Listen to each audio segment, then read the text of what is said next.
At dinner, my sister's rich new boyfriend made fun of my clothes, my job, even the way I talk, and everyone laughed. My husband told me to stop making a scene, so I stayed quiet. But when the guy started bragging about his job, I took out my phone. The moment their proud smiles faded, I finally felt like I took my power back.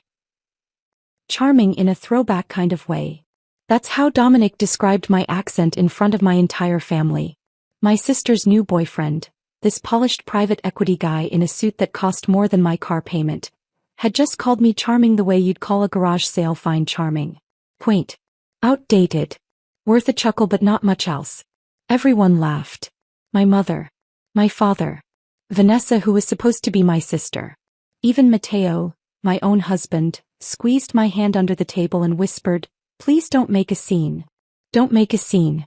I'd spent 29 years not making scenes. 29 years being the practical daughter, the boring sister, the wife who knew when to stay quiet. And in that moment, sitting at my parents' perfectly set dinner table while a stranger mocked everything about me, I realized something. I was done being quiet. Because Dominic had no idea who he was actually talking to. None of them did. But I'm getting ahead of myself. Let me back up and tell you how I ended up at that dinner table in the first place, invisible in a room full of people who were supposed to love me. My name is Sienna. I'm 29, married to Matteo, and for most of my adult life, I've been the daughter my parents introduced last, if they introduced me at all. This is Vanessa, our youngest, my mother Patricia would say at charity events, her voice warm with pride. She works in luxury brand consulting. Just brilliant with her clients. Then she'd gesture vaguely in my direction. And this is Sienna, our practical one. Practical. The word landed like a diagnosis every single time. I learned to translate Harrington speak early. Practical meant boring. Stable meant unambitious. Our practical one meant the daughter we don't brag about at country club brunches. My younger sister Vanessa was never practical. Vanessa was magnetic, beautiful, ambitious in all the ways that photographed well and sounded impressive in conversation. She'd been the golden child since birth. Literally. My mother had her baby pictures professionally shot and framed throughout the house like museum pieces. My baby pictures were in a box somewhere in the attic. Vanessa worked in luxury brand consulting, which as far as I could tell meant telling wealthy people how to spend their money on things they absolutely didn't need. But it came with an impressive title and clients whose names you'd recognize from magazine covers. So my parents treated her career like she'd cured a disease. I worked in HR. Or at least that's what they thought. To my family, HR meant filing paperwork and planning office birthday parties. Administrative work for people who couldn't handle real business. My mother once described my job to her book club as helping with employee things, the way you describe a child's lemonade stand, sweet but not serious. They had no idea I'd left that corporate HR job 5 years ago. They had no idea I'd started my own company. They had no idea Streamwave Solutions, my HR tech platform that helped companies manage talent acquisition without drowning in spreadsheets and unconscious bias, had hit 8 figures in revenue last year. Why would they know? They'd never asked. My mother Patricia ran our family like a Fortune 500 corporation. Every Sunday dinner was a carefully orchestrated performance. The napkins were color-coordinated with the season. The wine came from her reserve collection, which she mentioned at least twice per meal. Even casual conversations were strategic moves in an endless game of appearing successful. The house itself was a monument to achievement, or at least the appearance of it. Original artwork on the walls, purchased because the artist was someone important my mother had met at a gala. Furniture that looked expensive because it was expensive, chosen by an interior designer whose name my mother dropped regularly. Everything curated, everything intentional, everything designed to broadcast success to anyone who walked through the door. My father Robert, semi-retired from investment banking, measured people the way jewelers appraise diamonds, quickly, calculating their worth based on observable markers. Your watch. Your shoes. Your posture. The firmness of your handshake. I'd watched him size up Vanessa's boyfriends a dozen times, his eyes tracking details while his mouth made polite small talk. I'd felt him size me up too over and over, and watched him find me wanting every single time. I didn't measure up in the Harrington value system. Not because I'd failed, but because I succeeded quietly in ways they couldn't brag about. I chose what they thought was a safe HR career instead of something entrepreneurial. I married Matteo, A high school history teacher with a genuine love for his students and a Midwestern earnestness that read as unsophisticated to my parents. I wore clearance rack dresses to dinners where Vanessa arrived in designer labels that cost more than my monthly mortgage. At family gatherings, my mother introduced Vanessa first, listing her accomplishments like auction items. Then she gestured to me with that tight smile mothers give disappointing children and say, "And this is Sienna, our practical one." The disappointment. The boring daughter. The one who'd settled. Mateo tried so hard to fit in. Every Sunday he'd put on his nicest button-down shirt, the one I'd ironed carefully that morning, and attempt conversation with my father about the economy or current events. But his teacher's salary and genuine kindness made him easy to dismiss in my parents' world. "Still shaping young minds, Mateo?" my father would ask with the exact enthusiasm someone reserves for discussing dental procedures. "Yes, sir," Mateo would reply, trying to match my father's energy. "We just started a unit on the civil rights movement. The students are really engaged with the primary sources." "That's nice," my father would interrupt, already turning away to refill his scotch glass. My mother was worse in her own quiet way. She'd smile tightly whenever Mateo mentioned his students, as if public education was something unfortunate that happened to other people's families. Something vaguely embarrassing like financial trouble or a relative in rehab. I'd watch my husband shrink a little more each Sunday. His shoulders would curve inward. His voice would get quieter. His hand would find mine under the table, squeezing gently, our silent code for "we're surviving this together." We were surviving. Barely. But I never told him about Streamwave Solutions. Never mentioned the late nights I spent refining code and pitching to investors. Never showed him the bank statements or the acquisition offers from major investment firms. I kept it hidden the same way I kept everything hidden at these dinners. Silent, small, taking up as little space as possible. Why bother sharing success with people who'd already decided you were a failure? Vanessa cycled through boyfriends the way other people changed seasonal decorations. Every few months, a new one would appear at Sunday dinner. Polished, wealthy, impressive in exactly the ways my parents valued. Investment bankers. Tech startup founders. Men who used words like disruption and synergy like they were casting actual spells. My parents treated each of Vanessa's relationships like potential merger opportunities. My father would grill her boyfriends about their career trajectories and investment strategies. My mother would mentally calculate their social value, already planning which friends to introduce them to at her next charity gala. Meanwhile, my marriage to Mateo, built on actual love and partnership instead of resumes and stock portfolios, was treated like a consolation prize.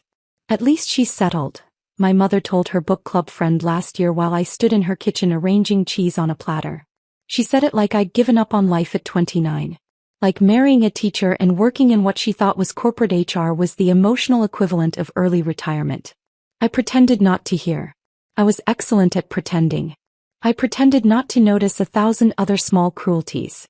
The way my father's eyes glazed over when I spoke. The way my mother seated me at the far end of the table during holiday dinners, positioned between elderly relatives hard of hearing and children too young for adult conversation. The way Vanessa's smallest accomplishments were celebrated with champagne while my actual achievements went completely unnoticed. But I kept a mental ledger. Every dismissal, every condescending comment, every time I was introduced as our practical one, I filed it away like receipts in a folder marked evidence of everything wrong with this family. I told myself it didn't matter. I'd risen above their shallow obsession with status and appearances. I was building something meaningful, something that actually helped people while they played their endless games of social positioning. I was lying to myself. It mattered. All of it mattered. Every slight carved a little deeper, left me a little smaller, made me question whether I was actually worth seeing or if maybe my parents were right and I really was just practical, just stable, just fundamentally unimpressive. Then Vanessa called that Sunday afternoon, and I knew immediately this boyfriend would be different. "He's not like the others," she gushed, her voice pitched high with performative excitement. "He's in private equity. Works with international portfolios. He went to Wharton." I could practically hear my mother's heart rate spike through the phone. "That sounds great," I said, folding laundry in our small apartment bedroom, only half listening. Vanessa's boyfriends were all interchangeable to me. Expensive suits wrapped around fragile egos. "Mom's already planning the entire dinner," Vanessa continued. She wants everything perfect. You're still coming Sunday, right? As if I had a choice. As if skipping Sunday dinner was ever actually an option in the Harrington family. When I told Matteo about the upcoming dinner, he sighed the way people do when facing something inevitable and unpleasant. He was grading papers at our kitchen table, red pen in hand, looking tired in that specific way teachers do in October when the school year's initial enthusiasm has worn off but winter break is still impossibly far away. Maybe this one will be decent, he offered without looking up from a student's essay about the American Revolution. I didn't have the heart to tell him that decent wasn't what my parents valued. Impressive was. Successful was. Wealthy was. Decent was just another word for practical, and we both knew how that word translated in Harrington speak. That evening I stood in front of our bedroom closet staring at the same navy dress I'd worn to the last 3 family dinners. It was simple, appropriate, inoffensive. It was also completely invisible, exactly like me at these gatherings. I caught my reflection in the full-length mirror and barely recognized the woman staring back. When had I become so small? When had I started apologizing for my existence just by walking into a room? My phone buzzed. A text from my mother. Dinner at 6 sharp. Don't be late. And Sienna, please make an effort with your appearance. First impressions matter. I'd been having Sunday dinners with my parents for 29 years. Apparently, I still hadn't made a good first impression. Sunday arrived with the inevitability of a dental appointment. Matteo drove us to my parents' house in silence, his hands gripping the steering wheel a little too tightly. I stared out the window watching familiar neighborhoods blur past, each house bigger than the last as we got closer to the Harrington estate. Estate. That's what my mother called it. To everyone else, it was just a large house in an expensive suburb, but Patricia Harrington didn't do modesty. We pulled into the circular driveway at 5:58. 2 minutes early, which in my mother's world meant we were cutting it dangerously close. The house looked like Martha Stewart had staged an intervention. Candles flickered in every window, their warm glow carefully calculated to suggest both elegance and welcome. Classical music drifted from somewhere inside, something orchestral and expensive sounding. Even the front door wreath looked professionally arranged, autumn leaves and berries positioned with the kind of precision that suggested someone had been paid well for their time.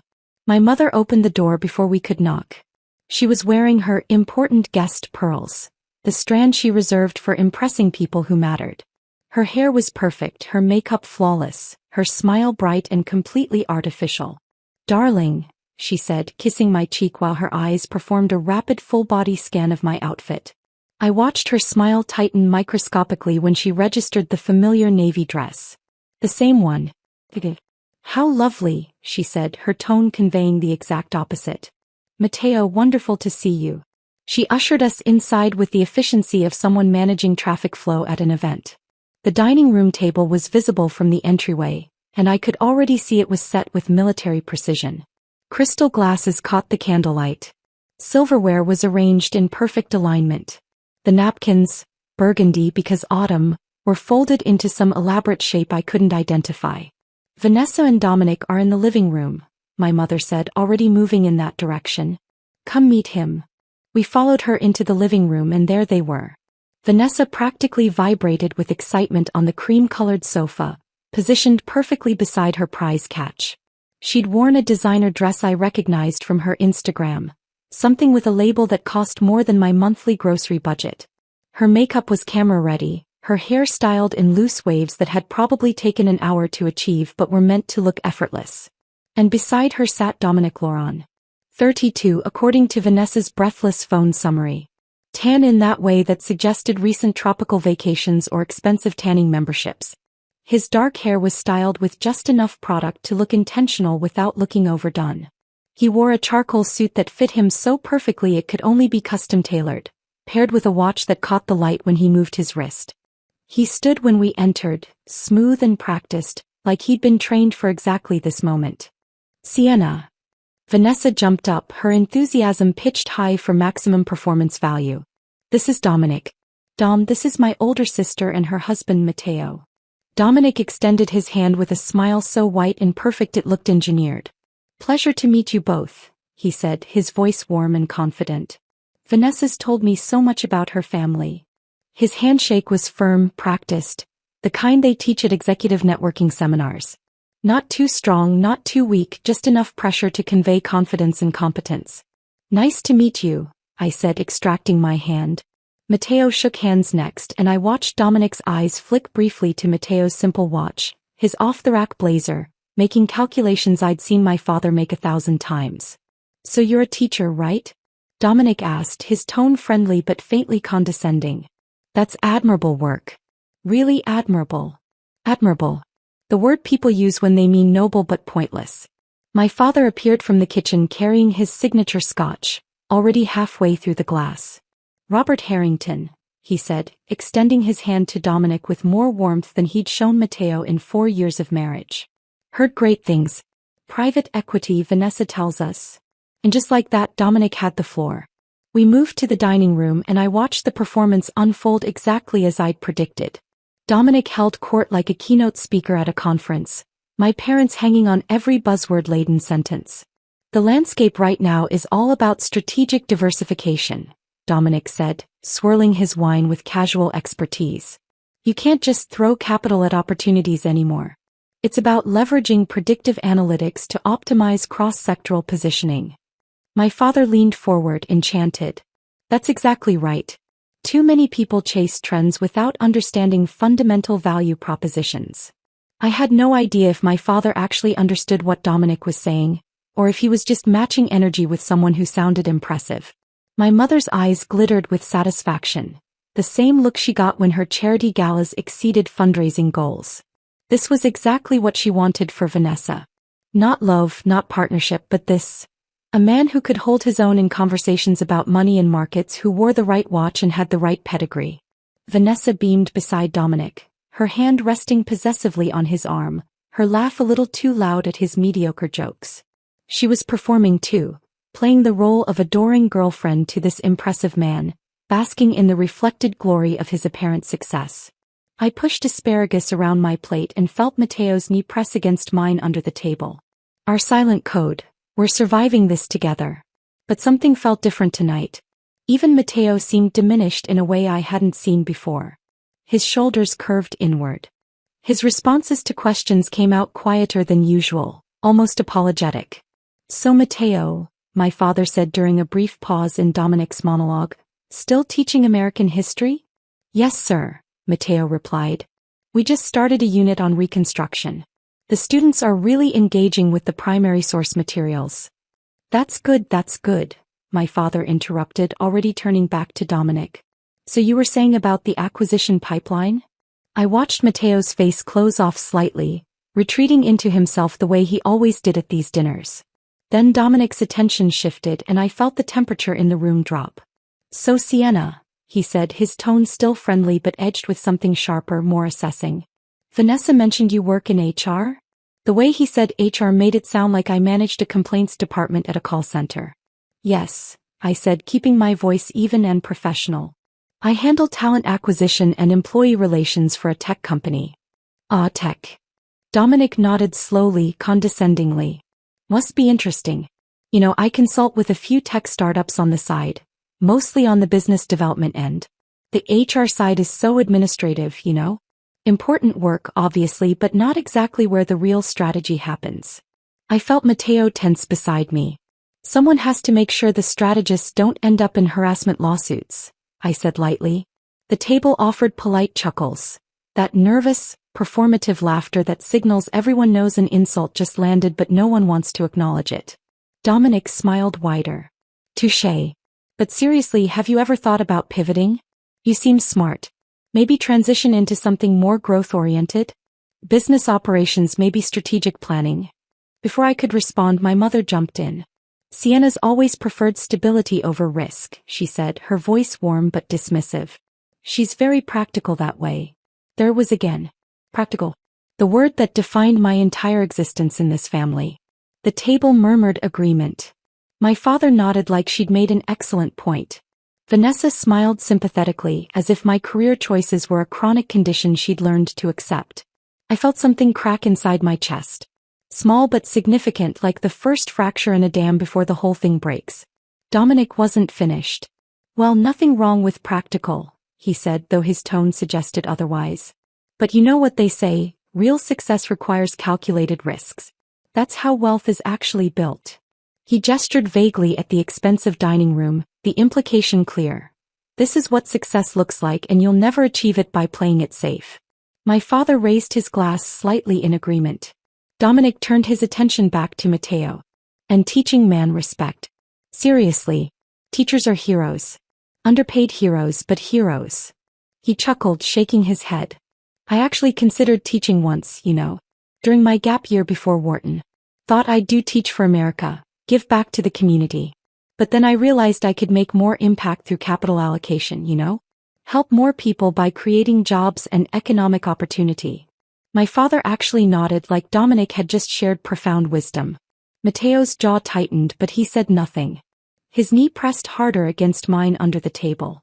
The dinner continued, and Dominic's condescension grew bolder with each course. He commented on my dress during the salad course. That's a cute dress, Sienna. I love that color, so classic. Very timeless. Cute. Timeless. All code words for cheap, outdated, something you'd find at a clearance sale. Vanessa giggled. Sienna's always been more understated with fashion. Understated. Another word that meant boring. During the main course, Dominic suggested Matteo look into educational consulting. Seriously, man, you should consider it, he said, cutting into his steak with practiced precision. There's real money in it. These private consulting firms that work with school districts, they pay way better than classroom teaching. You've got the expertise. Might as well get compensated properly for it. The implication was clear. You're wasting your potential on a job that doesn't pay enough. Matteo forced a smile. I appreciate the suggestion. I'll look into it. But he wouldn't. We both knew he loved teaching, loved his students, loved the actual work even if the salary was modest. Then came the comment that finally broke something in me.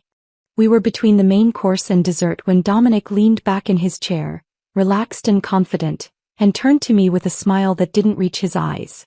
Sienna, I have to say, I love your accent. It's charming. Very throwback. Where are you from originally? Rural Pennsylvania, I said quietly. Ah, that makes sense. He nodded like he'd solved a puzzle. It's charming in a throwback kind of way. Very authentic. Charming. Throwback. Authentic. He just called my accent. The slight rural twang I'd never fully lost despite years of trying to soften it. Quaint and outdated. Worth a chuckle but not much else. The table laughed. My mother. My father. Vanessa. And Matteo, my husband, the man who'd promised to honor me, to stand beside me, squeezed my hand under the table and leaned close. Please don't make a scene, he whispered. 5 words that cut deeper than anything Dominic had said all night. I froze, my fork halfway to my mouth. Don't make a scene. I'd spent 29 years not making scenes. So I did what I'd always done. I smiled. Stayed quiet. Let them continue their performance while I disappeared into myself. But inside something had shifted. Dessert arrived on my mother's finest china. Individual servings of tiramisu arranged with the kind of precision that suggested she'd special ordered them from that Italian bakery downtown she loved to mention in conversations. The one where the pastry chef trained in Milan.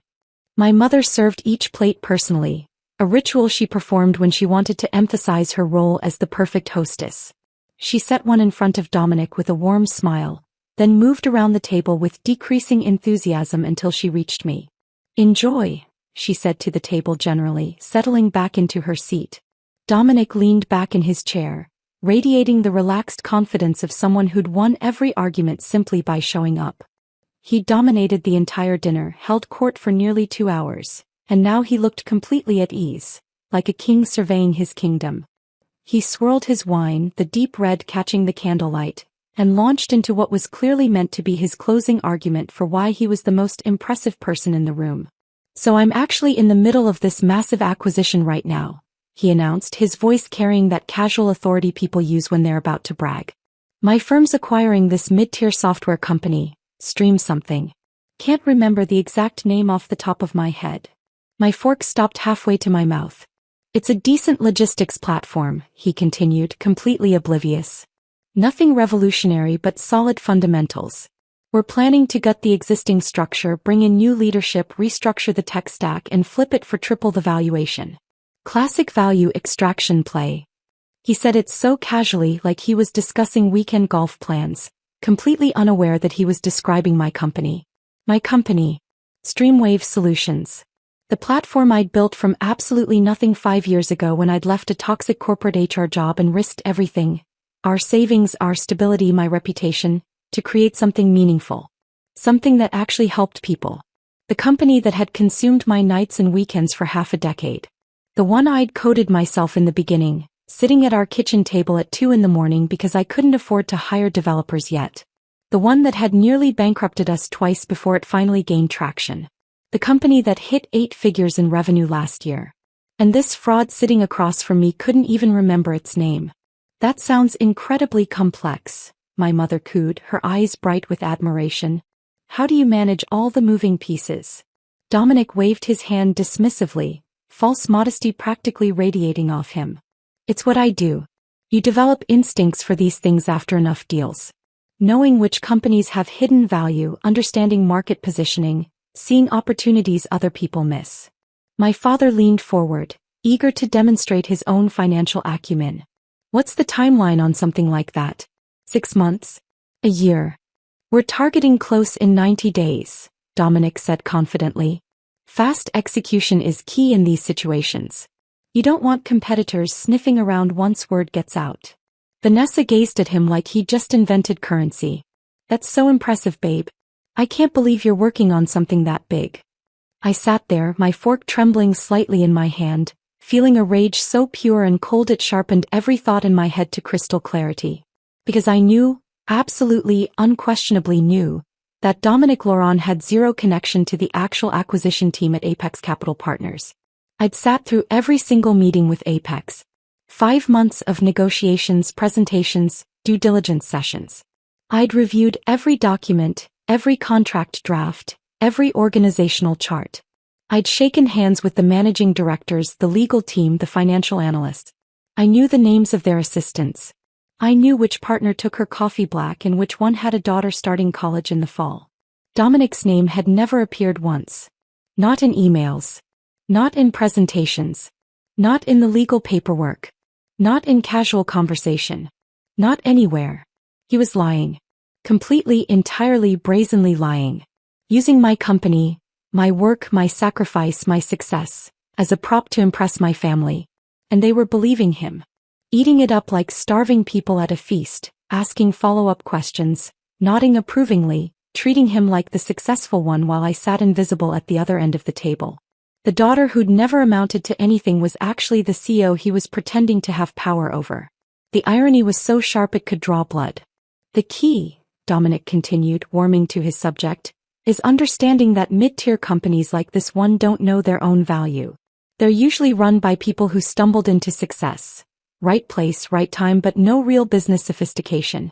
Our job is to professionalize the operation and unlock the real potential. People who stumbled into success.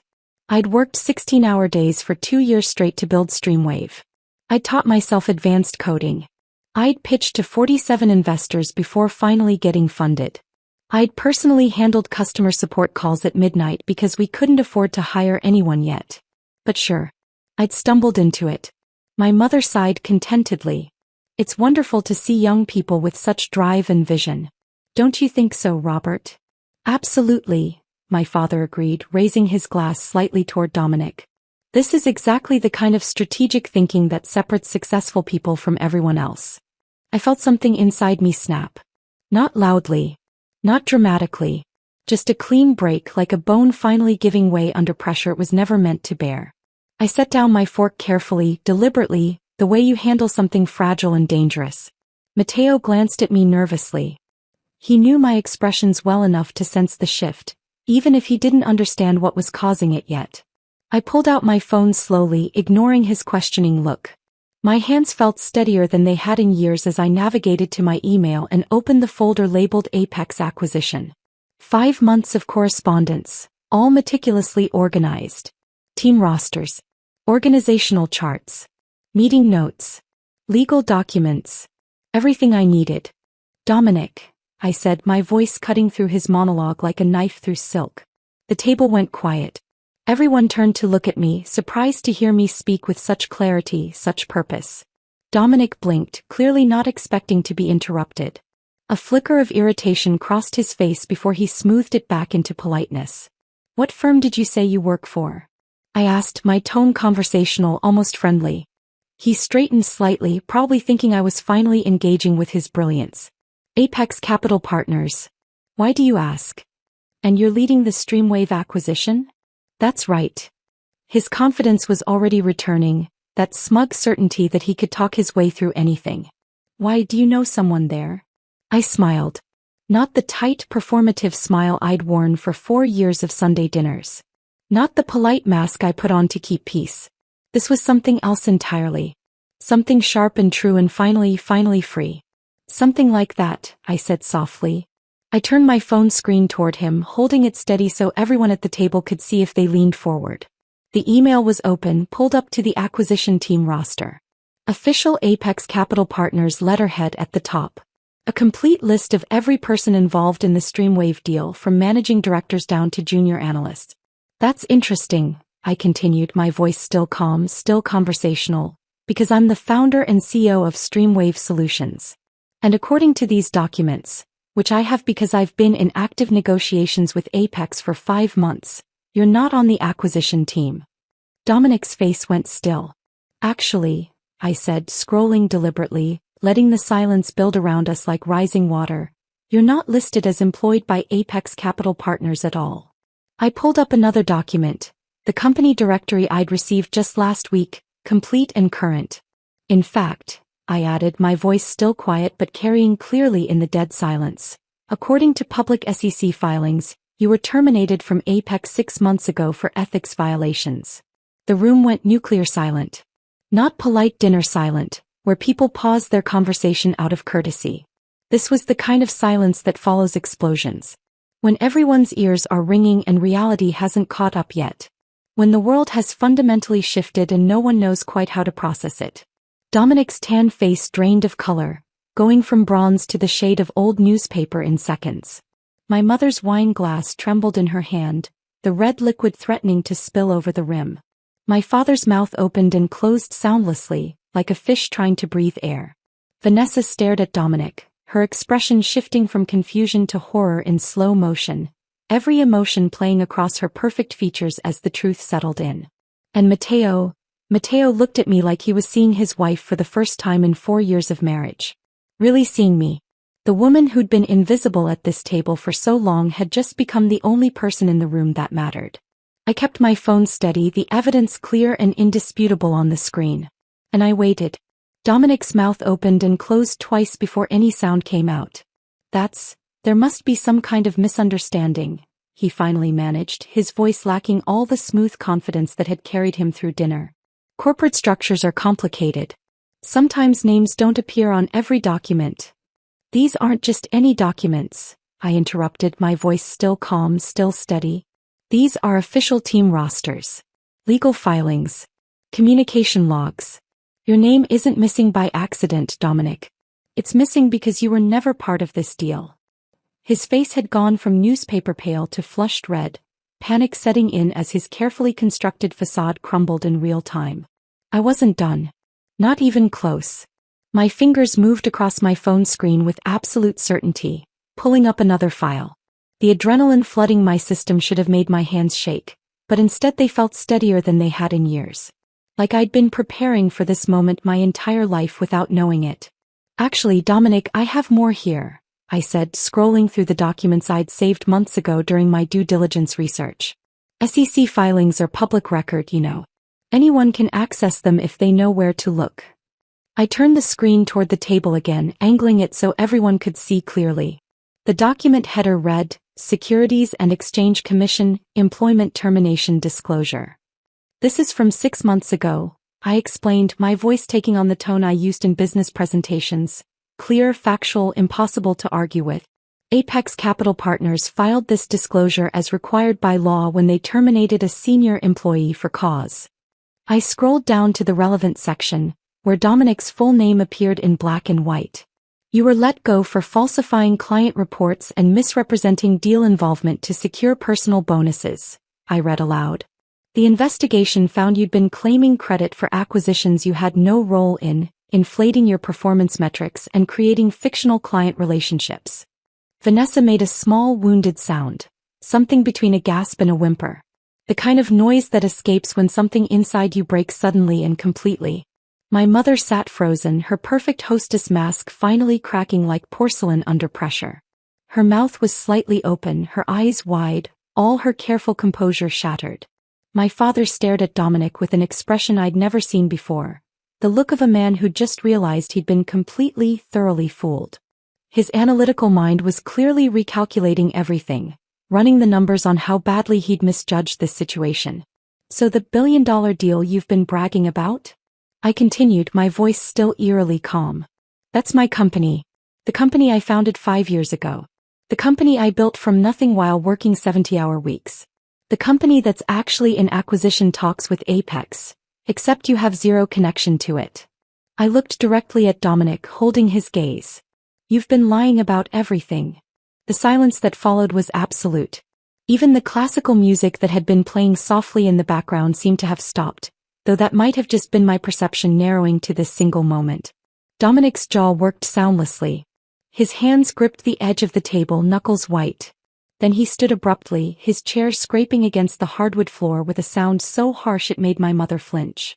You don't know what you're talking about, he said, but his voice had lost all its authority. It came out thin, desperate, the sound of a man drowning and grasping for anything to keep himself afloat.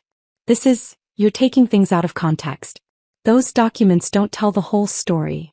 I'm literally showing you official SEC filings, I replied, still seated, still calm, still holding every bit of power in the room. What context makes fraud acceptable? Vanessa found her voice then, small and shaking, nothing like the confident woman who'd walked in here 2 hours ago. You told me you were promoted, she said, staring at Dominic like she was seeing a stranger.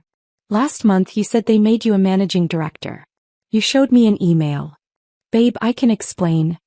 Don't call me that. Her voice cracked. Don't you dare call me that right now. Dominic turned to her, reaching for her hand across the table, but Vanessa pulled away like his touch burned. You said you were leading deals, she continued, her voice getting stronger even as tears started sliding down her cheeks, ruining her perfect makeup. You said you were traveling for client meetings. Where were you actually going? He didn't answer. Couldn't answer. I leaned forward slightly, drawing his attention back to me. Explain what, Dominic? I asked, my voice soft but cutting. That you're a fraud? That you've been using my company, my actual work, my actual success, to impress my family while spending the entire evening mocking everything I've built? While calling my job administrative busywork and suggesting I'm not smart enough to do real strategy. The words hung in the air like smoke from a gunshot, drifting through the dining room and settling over everyone present. My mother's carefully controlled expression finally shattered completely.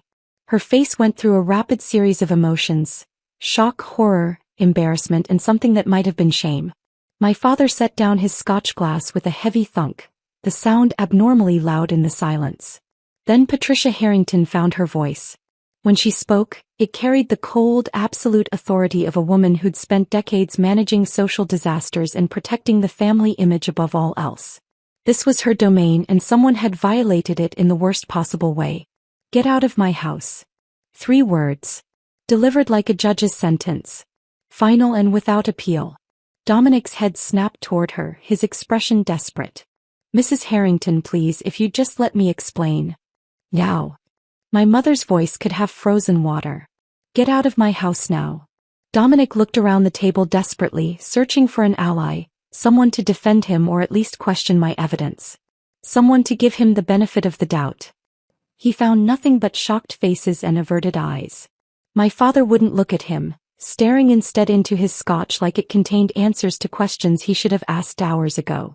Vanessa had turned away completely, her shoulders shaking with silent sobs. My mother's face was carved from ice, her judgment absolute. Even Matteo, who usually tried to see the best in people, looked at Dominic with something like disgust. Dominic grabbed his jacket from the back of his chair with shaking hands. His movements were jerky, uncoordinated, nothing like the smooth confidence he'd displayed all evening. This is a misunderstanding, he muttered, more to himself than to anyone else. I can clear this up. I'll send you the real documents, you'll see. Leave, my mother repeated, standing now, her full height and presence commanding the room. And don't contact my daughter again. Any of my daughters. Dominic looked at Vanessa one last time, his expression pleading, but she wouldn't turn around. He walked to the front door, his footsteps echoing through the suddenly too quiet house. The door opened, closed. The sound echoed through the dining room like a period at the end of a very long, very painful sentence. And then he was gone. In the silence that followed, I could hear everything with strange clarity. The ticking of my mother's antique clock in the hallway. The soft sound of Vanessa crying. My father's heavy breathing. The blood rushing in my own ears. My mother sank back into her chair slowly, moving like someone much older than she was. Her hands were folded on the table in front of her, gripping each other so tightly her knuckles had gone white. My father poured himself another scotch with mechanical precision, his movements automatic like a man going through familiar motions while his brain rebooted everything he thought he knew. Vanessa's tears were quiet but steady, the kind of crying you do when you realize you've been publicly humiliated. When you've been thoroughly fooled and everyone witnessed it. And Matteo sat beside me, his presence suddenly different than it had been all night. His hand found mine under the table. Not the warning squeeze from earlier, but something else. Something that felt like support. Like he was finally actually seeing me. His eyes were wide, his expression a mixture of shock and what looked like fear. Not fear of me, but fear of how wrong he'd been. How thoroughly he'd underestimated the woman he'd married. The silence stretched out, heavy and complicated, filled with too many emotions to name. Finally my mother spoke, her voice barely above a whisper, stripped of all its usual authority and control. Why didn't you tell us? I looked at her directly, meeting her eyes for maybe the first time in years without immediately looking away. About your company, she continued, her voice shaking slightly. About any of this. About who you really are. The question hung in the air between us, loaded with years of assumptions and dismissals and casual cruelties. I could have said so many things. I could have listed every time they'd talked over me, every accomplishment they'd ignored, every moment they'd introduced me as our practical one, while celebrating Vanessa's smallest achievements. But I didn't. Instead I said simply, you never asked. The truth of it settled over the table like ash after a fire. Soft and gray and impossible to brush away. They'd never asked because they'd never thought to ask. Never imagined I could be anything more than what they'd decided I was. Practical, boring, safe, small, settled, disappointing. The daughter who didn't quite measure up. Except I'd measured up just fine. They'd just been using the wrong ruler. The silence after those words, you never asked, felt like it had physical weight pressing down on everyone at the table. Vanessa was the first to move. She pushed back her chair with a scraping sound that broke the stillness, stood without looking at any of us and walked toward the stairs. I watched her go, her movements stiff and mechanical like someone in shock trying to remember how their body worked. Her footsteps on the stairs were heavy, deliberate. Then came the sound of her old bedroom door closing.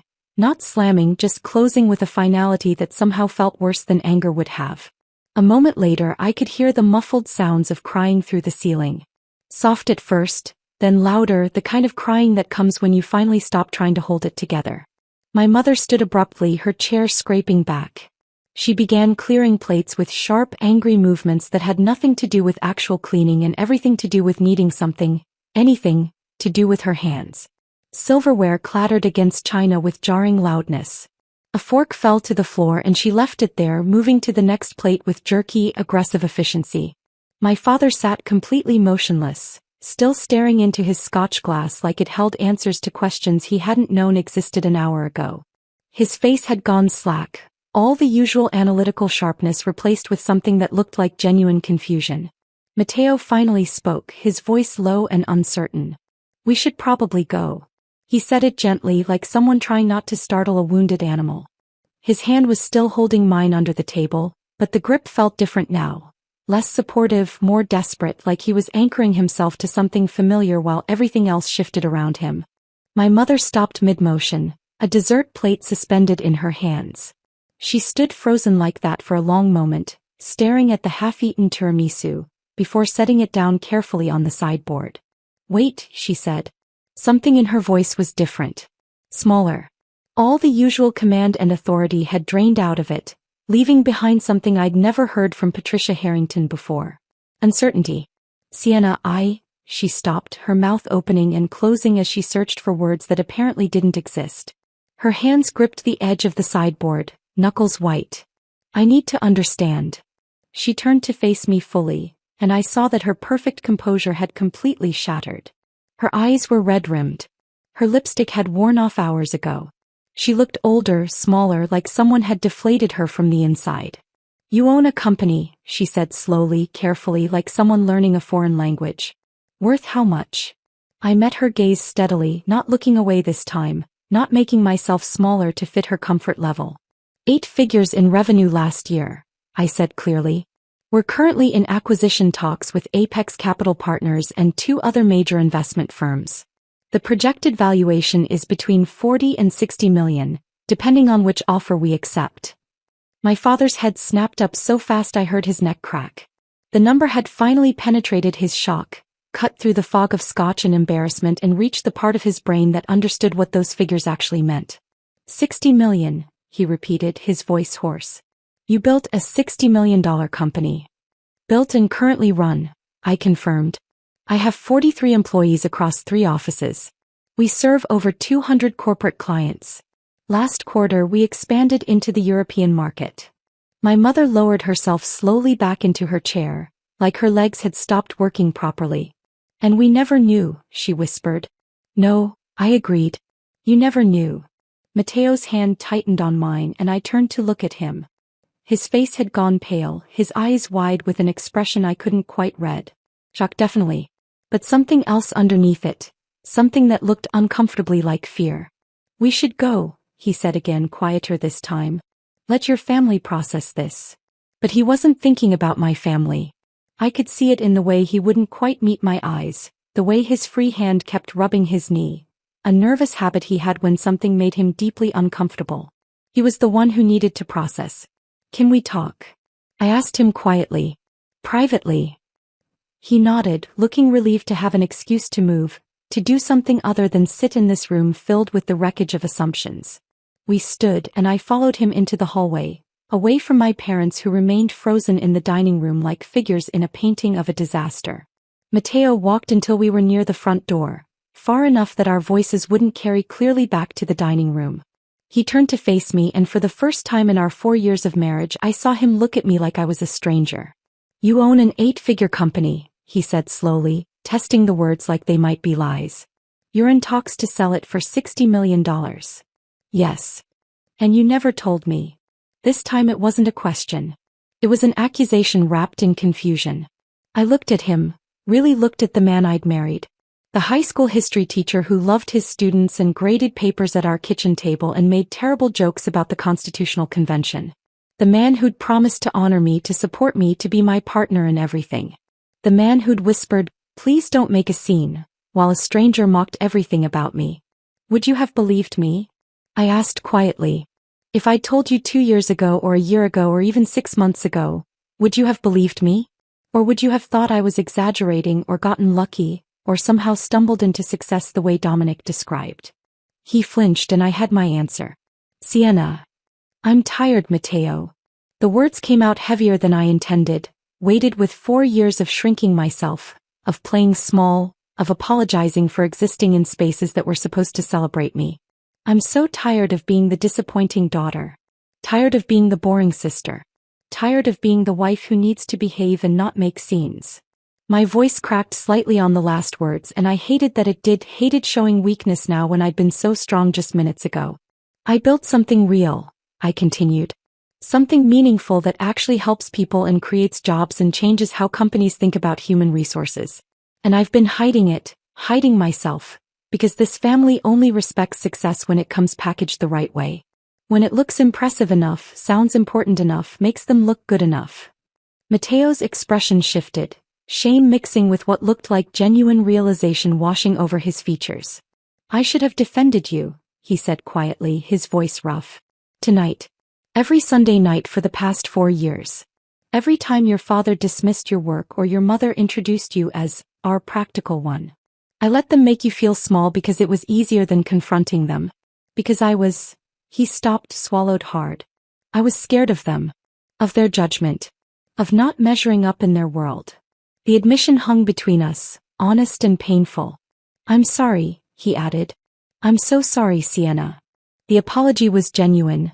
I could hear it in his voice, see it in the way he couldn't quite meet my eyes. But it also felt late, like flowers brought to a funeral. Beautiful, meaningful, but unable to change what had already happened. Yes, I said simply. You should have. We stood there in the hallway, surrounded by family photos on the walls. Pictures of holidays and graduations and celebrations that suddenly felt like evidence of a life I'd never actually lived.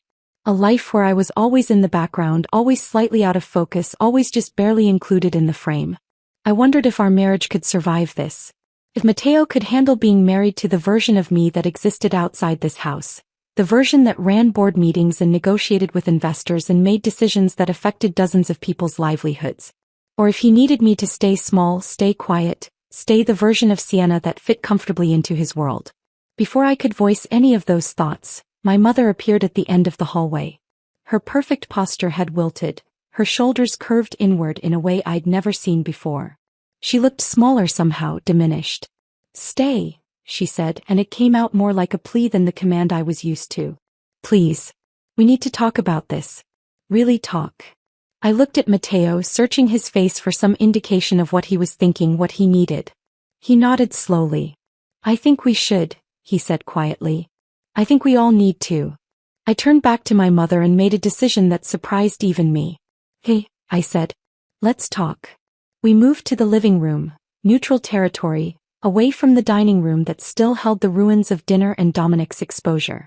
My mother sat in her usual chair, but she perched on the edge of it instead of settling back with her usual regal posture. My father joined us a moment later, carrying his scotch like a lifeline. He lowered himself into his leather armchair and suddenly looked every one of his 63 years. The sharp, analytical man who'd intimidated me my entire life looked lost, confused, like someone had pulled the foundation out from under everything he thought he knew. I sat on the couch, Matteo beside me but not touching me, a careful space maintained between us. For a long moment no one spoke. Then Vanessa appeared at the top of the stairs. Her eyes were red and swollen, mascara smudged down her cheeks, all her careful beauty routine destroyed by tears. She came down slowly, holding the banister like she needed the support, and curled into the corner of the opposite couch like a wounded animal seeking shelter. The silence stretched out, heavy and uncomfortable, filled with too many unsaid things. Finally, my father cleared his throat. I've been a fool, he said. The words clearly cost him something. Robert Harrington had built his entire identity on being right, on being smarter than everyone else in the room, on understanding value and worth with precision. We've been fools, he continued, looking at my mother, then at me. We measured you by standards you never agreed to. We ignored everything that didn't fit our narrow definition of success. And his voice cracked slightly. We made you feel invisible in your own family. My mother nodded, and I saw tears threatening her carefully applied mascara. I thought I was teaching you girls to be strong, she said softly. To be ambitious. To reach for success. But I was just teaching you to perform. To put on a show for everyone else instead of building something real. She looked at Vanessa, then turned her gaze to me. And somewhere along the way I stopped seeing my daughters. I stopped seeing you as people and started seeing you as projects to manage. Accomplishments to showcase. Extensions of my own image instead of human beings with your own paths. The admission hung in the air, raw and painful and years overdue. And for the first time in my life I saw my mother cry. I didn't sleep well that night. Matteo and I had driven home from my parents' house in silence, the kind that felt less comfortable than suffocating. He tried to hold my hand across the center console, but I'd pulled away, not angry, just exhausted. Too tired to comfort him when I had nothing left for myself. When we got home I'd gone straight to bed while he stayed up in the living room, the glow of his laptop visible under the bedroom door. I could hear him moving around, making tea he probably wouldn't drink, doing anything to avoid coming to bed and facing the conversation we both knew was waiting. I must have fallen asleep around 2 because when my phone started buzzing at 7 in the morning, I jolted awake, disoriented and gritty-eyed. 17 missed calls. I blinked at the screen, my brain still foggy with sleep, trying to understand why my phone looked like someone had died. 3 calls from my mother. 5 from Vanessa. 2 from my father, which was unusual because he never called me directly. 4 from numbers I didn't recognize. And 3 from my business partner, Marcus, who knew better than to call me on a Monday morning unless something was seriously wrong. Then I saw the family group chat. 64 new messages since midnight. My stomach dropped. I sat up slowly, my heart starting to pound, and opened the chat. The messages scrolled past in a blur. My mother's friends asking if everything was all right.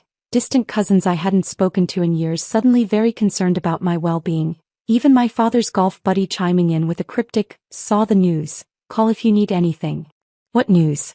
I scrolled back to find the source and found a message from Vanessa, posted at 11:43 last night. "I'm so sorry. Emma posted about dinner. It's everywhere."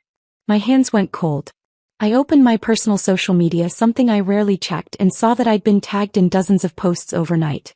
The notifications kept coming, my phone buzzing continuously in my hand like something alive and angry. The original post was from Emma Chin, Vanessa's friend who'd apparently stopped by during dessert. I vaguely remembered her poking her head into the dining room to say hello to my mother before the Dominic situation exploded. She'd witnessed everything. And she'd posted about it. Not a video, thank God. But a detailed blow-by-blow account written with the kind of breathless excitement people reserve for witnessing car crashes or celebrity meltdowns. "Just witnessed the most insane family dinner of my life," Emma's post began. "The quietest woman at the table, literally has said maybe 5 words all night. Absolutely destroyed her sister's rich boyfriend by casually revealing she's secretly a millionaire and he's been lying about everything." The silence that followed. I can't. The man went from bragging about acquiring her company, that he didn't know was hers, to getting kicked out of the house in under 5 minutes. This woman is my new hero. The post had been shared 4,000 times. 4,000. It had hundreds of comments, people I'd never met discussing me like I was a character in a TV show they were binge-watching. This is the energy I need in 2024. The quiet ones are always the most dangerous. I need this woman's name so I can apply to work for her company. Imagine spending a whole dinner mocking someone and then finding out they're your boss's boss's boss. My phone buzzed again. A text from Marcus, my business partner. "You're a meme. Check Twitter. Also call me ASAP." With shaking hands I opened Twitter.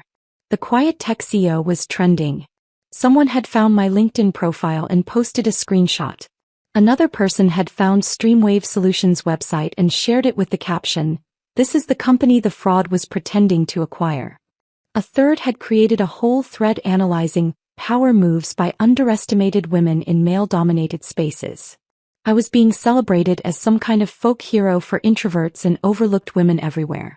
One tweet with 20,000 likes read, "She sat there through an entire dinner of insults and just waited for the perfect moment to pull out receipts. This is chess, not checkers." Another, "The fact that her own husband told her not to make a scene and she still took this man down is incredible." She said, "I'm making the scene." I felt like I was watching my life become public property in real time, like someone had taken my most private family moment and turned it into entertainment for strangers. My bedroom door opened quietly. Matteo stood there holding 2 mugs of coffee, his hair messy from sleep, his expression cautious. "You're awake," he said softly. "I thought I heard your phone." "I'm trending on Twitter," I said, my voice flat. He winced. "I know. I've been up for a few hours. I wanted to let you sleep, but, yeah. It's everywhere." He crossed the room and sat on the edge of the bed, offering me one of the mugs. The gesture felt significant somehow, like he was trying to rebuild something he'd let crack through years of neglect. I took the coffee but didn't drink it, just wrapped my hands around the warm ceramic and stared at my phone screen. "You're trending," Matteo said again unnecessarily. He pulled out his own phone and showed me. The story had evolved beyond Emma's original post. People were doing deep dives into my background, finding old articles about Streamwave Solutions funding rounds, sharing screenshots of my company's client list. A tech journalist from a major publication had already sent an interview request to my business email.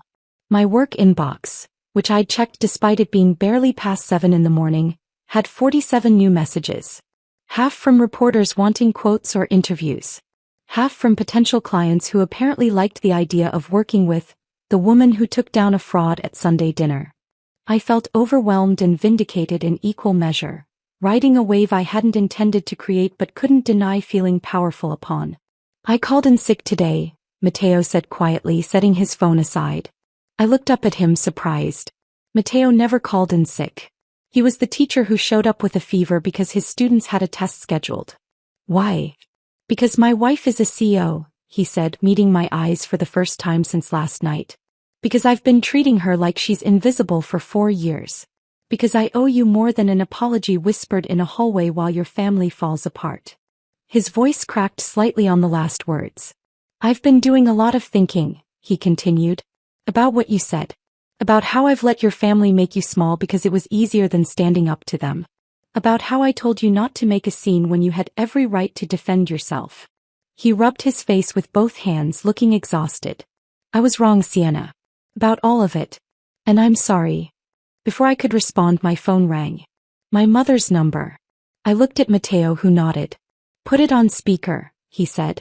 I should hear this too. I answered and placed the phone on the bed between us. Sienna. My mother's voice came through, strained but determined, nothing like her usual controlled composure. I know you're probably overwhelmed right now. I know we have a lot to work through. But I need you to know something. She paused and I heard her take a shaky breath. Vanessa confronted your father and me last night. After you left. Really confronted us for the first time in her entire life. I closed my eyes, bracing myself for whatever was coming. She said we'd created a family where only certain kinds of success mattered, my mother continued, her voice getting thicker. Where she felt constant pressure to date impressive men and have an impressive career just to earn our approval. She said she's been performing for us her whole life and she's exhausted. I heard my mother's breath hitch. She said watching you finally speak up gave her permission to do the same. She said if you could stand up to Dominic and to us after years of being dismissed, then she could too. There was a pause and I heard muffled conversation in the background. My father's voice, though I couldn't make out the words. Your father wants me to tell you something, my mother said. He says, her voice cracked completely. He says he's proud of you. That he's always been proud, he just didn't know how to show it. That he measured everything by the wrong standards and he's sorry. I felt tears prick my eyes despite myself. We're sorry, Sienna, my mother whispered. For all of it. For making you invisible. For celebrating Vanessa's performance while ignoring your actual achievements. For creating a home where you felt like you had to hide who you really were. I couldn't speak. My throat had closed up completely. Matteo reached over and squeezed my hand. I know this doesn't fix anything, my mother continued. I know we have a long way to go. But I wanted you to know that we see you now. Really see you. And we're so sorry it took something like this for us to finally look. She hung up before I could respond. I sat there in bed, coffee going cold in my hands, staring at the phone. Matteo pulled me into a hug and this time I let him, burying my face in his shoulder as the tears finally came. Not sad tears exactly, but something more complicated. Relief mixed with grief, mixed with exhaustion, mixed with hope. By afternoon the story had taken another turn. Someone, I never found out who, had leaked detailed information about Dominic's professional history to his industry network. His LinkedIn profile, which had claimed he was still a managing director at Apex Capital Partners and listed the Streamwave acquisition as his personal achievement, disappeared within hours. Former colleagues started commenting, confirming he'd been terminated for ethics violations. Industry contacts shared that he'd been working as a freelance consultant for months, which everyone in finance knew was code for unemployed and looking. His entire house of cards collapsed in less than 24 hours. My phone buzzed with a text from Vanessa. The first she'd sent me directly since the dinner. Emma told me what she posted. I'm so sorry it went viral. I told her to take it down, but the damage is done. But also, thank you. A second message followed immediately. I did background checks on every guy I've dated for the past 2 years. Every single one. And this is the first time I actually checked. Really checked. And you saved me from making the biggest mistake of my life. Then a third message. Also, I applied for a real job today. Junior marketing coordinator at an actual company. No more fake consulting. No more pretending to be something I'm not. No more dating guys to impress mom and dad. I stared at the messages, feeling something shift in my chest. Maybe truth didn't just expose lies. Maybe it freed the people trapped inside them. The week that followed felt surreal, like living in the aftermath of an earthquake where everything looked the same but nothing was quite stable. The viral posts eventually died down, replaced by newer controversies and celebrity gossip. My inbox slowly returned to manageable levels. The media requests tapered off after I politely declined all of them through Marcus, who handled it with his usual efficiency. But the real changes were happening quietly in places the internet couldn't see. Vanessa texted me every day. Small things at first. Memes, screenshots of job applications, a photo of her in business casual clothes with the caption, "Is this too boring for an interview?" But then the messages got deeper. Longer. More vulnerable. "I've been thinking about why I dated guys like Dominic," she wrote on Thursday. "I think I needed dad to be proud of me. Needed mom to show me off. And I let that need turn me into someone I don't even recognize. I didn't know what to say to that, so I just sent back a heart emoji and, 'I'm here if you want to talk.'" He called me that night. We talked for 2 hours about things we'd never discussed before. The pressure of being the favorite, the loneliness of performing constantly, the fear of being ordinary. "You were always braver than me," she said quietly near the end of the call. "You just did what you wanted without needing their approval. I couldn't do that. I needed their approval too," I admitted. "I just stopped waiting for it." On Saturday morning my mother called. "Sunday dinner," she said without preamble. "Just the 4 of us. No performances, no guests, no expectations. Just family." She paused and I could hear her take a breath. "Will you come? Please." Matteo was watching me from across the kitchen table, his coffee halfway to his mouth, clearly trying to read my expression. "Hey," I said. "We'll be there." When we pulled into my parents' driveway Sunday evening, my stomach was tight with nerves despite everything. Some habits die hard and years of dreading these dinners had left their mark. But something was different the moment my mother opened the door. She was wearing jeans. Actual denim jeans, not the designer kind she wore to charity brunches, but regular worn-in Levi's paired with a simple navy sweater. Her hair was pulled back in a casual ponytail instead of her usual styled perfection. No pearls. Minimal makeup. She looked more like a regular mom than I'd ever seen her. "Sienna." "Matteo." She stepped forward and hugged me longer than usual, holding on like she was afraid I might disappear. When she pulled back, I saw her eyes were red-rimmed, like she'd been crying recently, but they were clear. Focused. "Thank you for coming," she said, and her voice cracked slightly on the last word. Inside the house felt different. Quieter. Less staged. Like someone had finally turned off the show lights and let reality seep back in. The dining room table was set simply. No elaborate centerpiece, no color-coordinated napkins, no crystal glasses that cost more than my monthly utilities. Just regular dishes, regular silverware, a simple vase with grocery store flowers. And the smell coming from the kitchen was unfamiliar. "Dad cooked," Vanessa said from behind me, and I turned to see her standing in the living room doorway. She looked younger somehow. She'd pulled her hair into a messy bun, wore minimal makeup, and was dressed in leggings and an oversized sweater instead of her usual designer ensemble. Without all the armor, she looked more like the sister I remembered from childhood, before everything became a competition, before every interaction became a performance. She crossed the room quickly and hugged me tightly. "I'm sorry," she whispered against my shoulder. "For laughing. For not seeing you. For being part of the problem for so long. For everything." I hugged her back, feeling my throat tighten. "I know. It's okay." "It's not okay," she said, pulling back to look at me. "But I'm going to try to do better. We all are." My father appeared from the kitchen wearing an apron that said, "Kiss the cook," a gag gift from years ago that I'd never actually seen him wear. He had a dish towel slung over his shoulder and looked slightly frazzled in a way that was oddly endearing. "Dinner's almost ready," he announced. "I made pot roast. Or attempted to. We'll see if it's edible." The meal was imperfect. The roast slightly overdone, the potatoes a bit mushy, the vegetables underseasoned. But it was real. My father had actually stood in the kitchen and cooked it himself, not hired caterers or supervised staff. That mattered more than perfect seasoning. Dinner was awkward at first. Years of dysfunction don't evaporate over pot roast, and we all seemed acutely aware of the invisible weight sitting at the table with us. All the things unsaid for so long, all the hurt that had accumulated, all the patterns we were trying to break. But slowly, tentatively we started talking. Not performing. Not competing. Just talking. My father asked about Streamwave Solutions, and this time it wasn't polite small talk. He asked real questions. About the technology, about the business model, about the challenges I'd faced scaling the company. He listened to my answers with genuine curiosity, asked follow-up questions that showed he was actually trying to understand. How did you handle the funding rounds? He asked. That must have been intense, especially starting from nothing.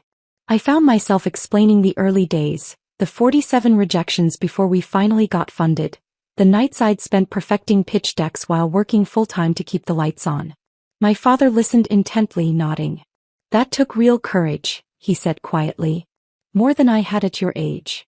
My mother asked Matteo about his students, and this time she didn't have that tight smile. She actually engaged with his stories, laughed at the funny parts, asked genuine questions about his teaching philosophy. There's this kid in my third period, Matteo said, warming to his subject the way he always did when talking about his students. Came in convinced he hated history. Thought it was all dead people and memorizing dates. But we've been doing this project where they research their own family histories, and he discovered his great-grandfather was part of the Tuskegee Airmen. That's wonderful, my mother said, and she actually meant it. What a gift to help kids connect with their own stories. Vanessa shared about the job she'd applied for, junior marketing coordinator at a mid-size firm, nothing glamorous or impressive by our family's old standards, but real and stable and honest. I'm terrified, she admitted, pushing food around her plate. I don't even know if I'm good at anything real. Everything I've done for the past 5 years has been smoke and mirrors. What if I can't actually do normal work? Her voice was small, vulnerable in a way I'd never heard from her. My mother reached across the table and took her hand. Then you'll learn, she said firmly. You'll make mistakes and you'll learn from them and you'll get better. And we'll be here while you do. Really here, not just watching and judging from the sidelines. Supporting you. Believing in you. She squeezed Vanessa's hand. Not performing for us, she added quietly. Just being you. Vanessa's eyes filled with tears and she nodded. After dinner, my father asked me to step outside with him. We moved to the back patio, the evening air cool and quiet, carrying the scent of autumn leaves and distant wood smoke. He stood at the railing, hands in his pockets, staring out at the yard. The landscaping lights had come on automatically, casting everything in soft amber. I owe you more than an apology, he said finally, not looking at me. More than just saying I'm sorry and hoping that fixes things. He turned to face me and I saw how uncomfortable he was with this kind of emotional honesty. It would have been funny if it wasn't so sad. This man who'd commanded boardrooms and negotiated million-dollar deals, struggling to tell his daughter how he felt. I measured your worth by standards I didn't even believe in, he continued. I built my whole life around wealth and status and appearances. And then I forced those metrics onto my daughters without ever asking what you actually wanted. What would make you happy? His voice was rough, strained. You built something meaningful, Sienna. You took risks I was too afraid to take. You succeeded by actually helping people, not just moving money around. And he stopped, swallowed hard. I mocked you for it. Dismissed it. Made you feel small because I didn't understand it. Because it didn't fit into my narrow definition of success. I could see how much the admission cost him. I'm proud of you, he said, his voice cracking. So incredibly proud. I should have said that years ago. Should have celebrated what you were building instead of comparing you to some imaginary standard that didn't even matter. I felt tears prick my eyes and didn't try to blink them back this time. I needed to hear that, I said quietly. For so long I needed to hear that. He nodded, his own eyes wet. I know. And I'm sorry I made you wait. We stood there in comfortable silence as the evening darkened around us, and for the first time in my entire life, I felt truly seen by my father. Before Matteo and I left, my mother pressed a small envelope into my hand. Read this when you get home, she said. Please. In the car I opened it carefully. Inside was a letter. 3 pages of my mother's precise handwriting, the same script that had addressed 1,000 charity gala invitations and thank you notes. But this was different. Dear Sienna, it began. I've started this letter a dozen times and deleted it a dozen times trying to find the right words. But I've realized there are no right words for what I need to say. There's just the truth. The letter went on for 3 pages, unflinching and honest in a way I'd never seen from my mother. She admitted to years of emotional manipulation disguised as high standards. Apologized for creating a home where love felt conditional on performance. Acknowledged that she'd spent so long controlling how the family looked that she'd forgotten to see who we actually were. "I've started therapy," she wrote near the end. "I'm trying to understand why I needed everyone to be perfect instead of just letting them be real. Why I measured my worth as a mother by how impressive my daughters appeared instead of how happy they were." The last paragraph was simple. "I don't expect forgiveness immediately. I just want you to know I'm trying to change. That I see the damage I've done and I'm committed to doing better. You deserved better from me. You always did." She'd signed it simply, "Mom." I folded the letter carefully and slipped it into my purse. "That's a start," I said quietly to myself. Not a resolution. Not a fairy tale ending where everything was suddenly perfect. But a genuine beginning. Matteo reached over and took my hand as we drove home through the quiet streets. "Your family's actually trying," he said, and he sounded surprised. "Yeah," I agreed, lacing my fingers through his. "So are we." 3 months passed like pages turning in a book I was still learning to read. The acquisition closed in early December, finalized with signatures and handshakes and champagne in a conference room that overlooked the city. I'd negotiated to stay on as CEO through the transition period and beyond, maintaining control of the company's direction while gaining the resources to scale faster than I'd ever imagined possible. Marcus had hugged me after the final signing, whispering, "You did it. You actually did it." And I had. On a cold January morning, I stood in my corner office at Streamwave Solutions, newly renovated, twice the size of my old space, looking out over the city skyline. Snow was falling lightly, dusting the buildings in white, and I tried to recognize the woman reflected faintly in the glass. She looked taller somehow. More solid. Less like someone apologizing for taking up space. The viral story had faded from the internet's collective memory, replaced by newer scandals and fresher content. But it had left ripples in its wake. Unexpected opportunities that kept appearing like gifts I hadn't asked for but was learning to accept. Speaking invitations from women's business organizations. Mentorship requests from young entrepreneurs who saw themselves in my story. Messages from strangers who felt invisible in their own families, thanking me for showing them it was possible to speak up. A business magazine had reached out last month wanting to do a profile. The quiet CEO who became an unlikely voice for the underestimated. I'd hesitated, my instinct still to stay small, stay private, stay invisible. But then I'd remembered that dinner. That moment when I'd finally stopped shrinking. And I'd said yes. Not because I wanted fame or attention. But because I'd learned that staying silent didn't protect you. It just made you smaller. And maybe my story could help someone else find their voice sooner than I'd found mine. My assistant, Claire, knocked gently on the open door. "Your sister's here for lunch," she said with a smile. "Thanks. Send her in." Vanessa appeared a moment later, bundled in a winter coat, her cheeks pink from the cold. She'd cut her hair shorter, wore less makeup, dressed in business casual instead of designer labels. She looked more real somehow. More herself. "Hey," she said, crossing the office to hug me. "Sorry I'm late. The subway was a nightmare." "You took the subway?" I raised an eyebrow. The old Vanessa would have taken an Uber and expensed it to our parents. She laughed. "I'm on a budget now. Real job, real salary, real life. It's shockingly humbling."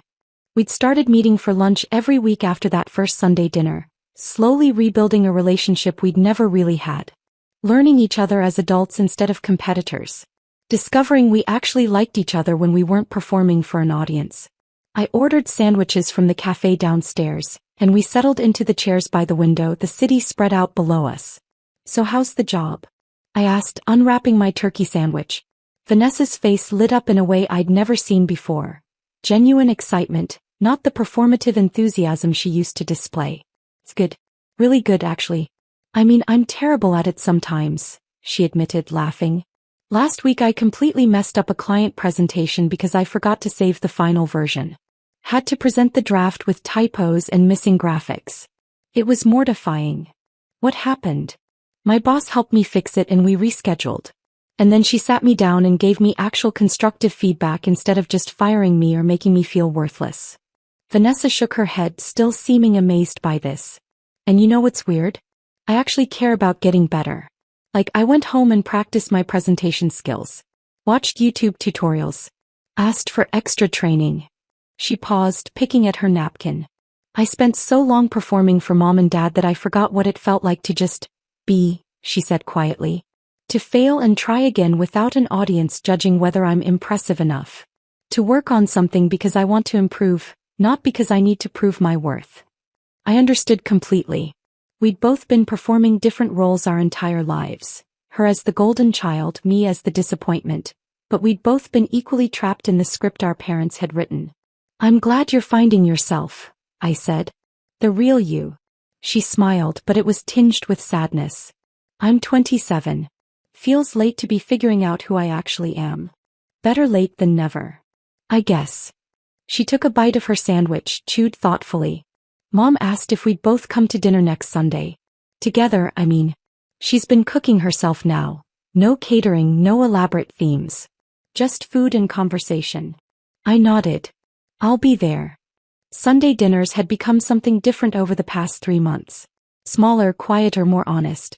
My parents were trying, genuinely trying, to build something real instead of something impressive. It wasn't perfect. Years of dysfunction didn't disappear overnight.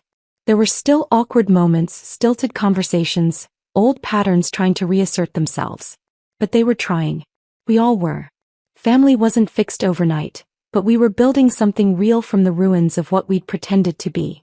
That evening, Mateo and I sat on our apartment balcony despite the cold, bundled in blankets, watching the sun set over the city. The sky was painted in shades of orange and pink and deep purple, the kind of sunset that makes you believe in beauty even when everything else feels complicated. He'd been different these past 3 months. More present. More attentive. Actively working to see me, really see me, instead of the version of me that was easier to manage or ignore. We'd started couples therapy in November. Once a week, sitting in a small office with a kind woman named Dr. Martinez, working through years of unspoken resentments and unmet needs. It was hard work. Painful sometimes. But necessary.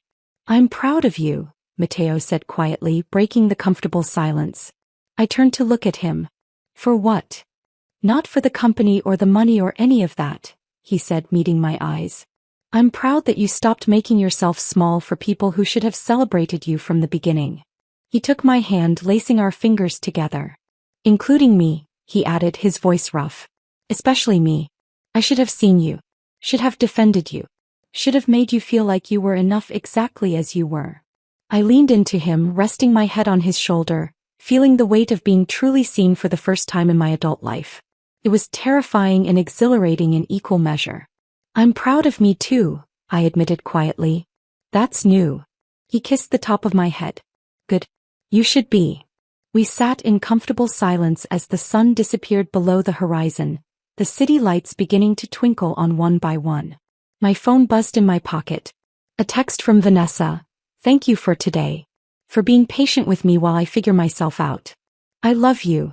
I smiled and typed back. Love you too. Later that night, unable to sleep despite my exhaustion, I pulled out my mother's letter from the nightstand drawer where I'd kept it for the past 3 months. The paper was soft now from repeated handling, the folds worn. I'd read it dozens of times, finding new meaning in the words each time. The apologies were specific, detailed, honest in a way that suggested real self-reflection rather than performative guilt designed to make herself feel better. She'd written about her own mother, the pressure she'd felt to be perfect, the way she'd internalized those impossible standards and passed them down to us without realizing the damage she was doing. I thought love meant pushing you to be better, she'd written. I didn't understand that real love means accepting who you already are. At the bottom of the final page, she'd added something that had stuck with me since the first reading. I spent your whole life teaching you that a lady knows when to speak and when to listen. I was wrong. A strong woman knows when her voice matters, and then she uses it regardless of who's uncomfortable. I folded the letter carefully and placed it back in the drawer, an artifact of transformation that I'd probably keep for the rest of my life. For 29 years I'd been the quiet one.